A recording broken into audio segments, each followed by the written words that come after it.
अब समझते हैं हमारा क्वेश्चन नंबर 3।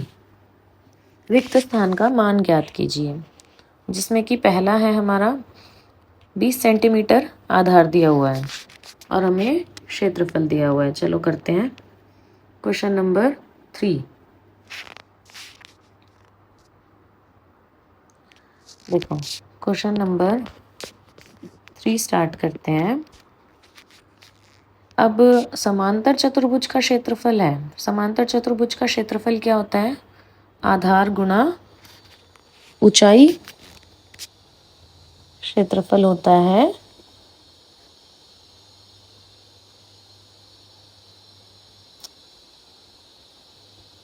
आधार गुणा में ऊंचाई।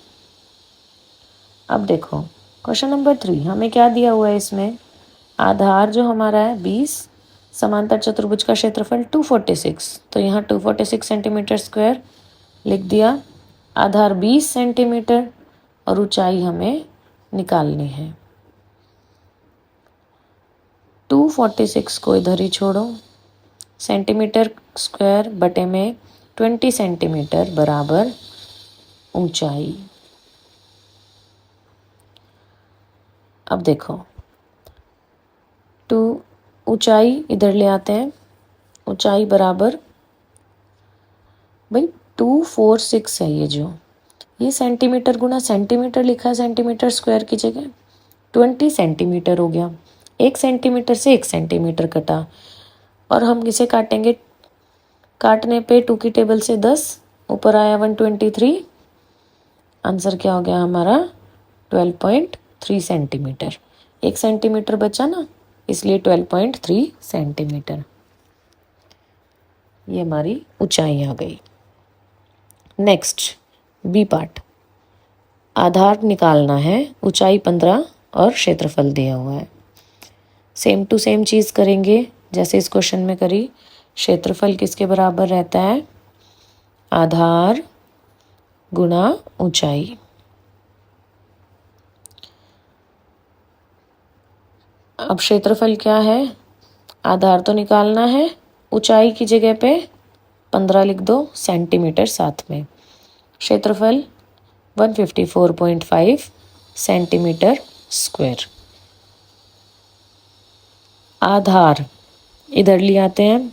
आधार को छोड़ के 154.5 सेंटीमीटर स्क्वायर बटे में 15 जब उधर जाएगा तो बटे में हो जाएगा 1 सेंटीमीटर से 1 सेंटीमीटर कटा 1545 बाय 150 सेंटीमीटर। अब इसको सॉल्व करते हैं। देखो 1545 बाय 150 किससे कटेगा? दोनों नंबर किससे कट रहे हैं? सीधे सीधे 5 से काटो, 30 आएगा। ये 309, ठीक है। ये कटा हमारा 3 से। अब 103 बटे में 10 हमारा बन गया 10.3, तो आंसर आ गया 10.3 सेंटीमीटर। क्या आया? ये हमारा आधार, ठीक है। ये हो गया हमारा आंसर। अब नेक्स्ट पार्ट देखो, ये है हमारा सी पार्ट। सी पार्ट में आधार जो है हमारा क्या है निकालना है हमें। आधार गुणा ऊंचाई बराबर क्षेत्रफल। ये हम सब करें समांतर चतुर्भुज के लिए, ध्यान रखना। आधार निकालना है तो यूं का यूं छोड़ो। इसको देखो, एक और तरीका है। आधार बराबर क्षेत्रफल बटे में ऊंचाई लिख देती हूँ। इससे लिखने से क्या फ़ायदा? तुम पहले की तरह भी कर सकते हो और ये भी बिल्कुल ठीक है। क्षेत्रफल 48.72 बटे में ऊंचाई हमारी दी हुई है हमें 8.4 सेंटीमीटर। अब 4872 करो, पॉइंट हटाएंगे। पॉइंट हटाते ही ये हमारा आ जाएगा, देखो नीचे 100, ऊपर वाले के 2 जीरो और ऊपर 1 जीरो वाला 10 सेंटीमीटर गुना सेंटीमीटर और बटे में सेंटीमीटर। 1 सेंटीमीटर से 1 सेंटीमीटर कटा, 0 से 0 काटो। अब तुम्हारी कैलकुलेशन यहाँ करती हूँ साइड में। 4872 बाय 84 और साथ में 10 है तुम्हारा। अब इसको काटते हैं, काटना शुरू करो। सबसे पहले 2 से काट देते हैं।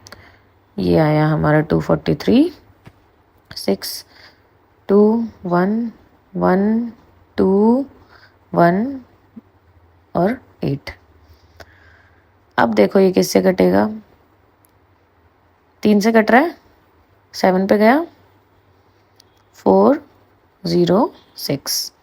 अब ये कट रहा है 7 से पूरा चला जाएगा। ये हमारा बचा 5 और 8, 58 और नीचे 10 था हमारा, तो 5.8 सेंटीमीटर ये हमारा आंसर इस क्वेश्चन का। आई होप आप सभी को समझ आ रहा होगा जो हम कर रहे हैं। ये हमारा आया आधार। चलो नेक्स्ट डी पार्ट देखते हैं क्वेश्चन नंबर 3 का। आधार गुणा में ऊंचाई बराबर क्षेत्रफल रहता है। देखो आधार 15.6, ऊंचाई हमें निकालनी है और क्षेत्रफल हमें दिया हुआ है 16.38 सेंटीमीटर स्क्वायर। अब इसको सॉल्व करना शुरू करें आगे। देखो ऊंचाई जो है हमारी 16.38 सेंटीमीटर स्क्वायर बटे में, जब 15.6 उधर जाएगा तो नीचे लिख देती हूँ इसको। ये हमारा बराबर रहेगा 16.38 सेंटीमीटर गुना सेंटीमीटर बटे में 15.6 सेंटीमीटर की। 1 सेंटीमीटर से 1 सेंटीमीटर 1638 बाय 156 इंटू, अब ये 100 हमने पॉइंट हटा दिए इसके और 10 इसका, 1 0 से 1 0 कट गया। अब ये कैलकुलेशन देखते हैं 1638 बाय 156 की। 156 जो है ये गया 7 8, किस पे गया, 2 पे काटा है मैंने, ये कंफ्यूज मत हो ना, 819 ऊपर। अब इसको फिर कट करते हैं, ये किससे जाएगा, ये गया 3 पे हमारा और ये भी हमारा 3 से कटने पे 2 7 3 बना। अब ये कटेगा 13 से।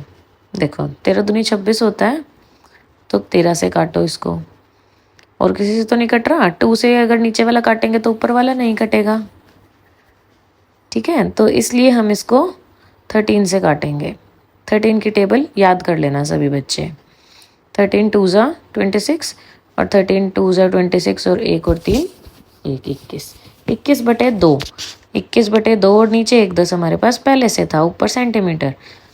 21 बटे में 2, जब हम इसको सॉल्व करेंगे तो हमारा क्या आएगा 10.5, लेकिन बटे में 10 था तो इसलिए एक और पॉइंट शिफ्ट हो जाएगा, 1.05 सेंटीमीटर। ये है हमारा आंसर इसका। क्लियर है।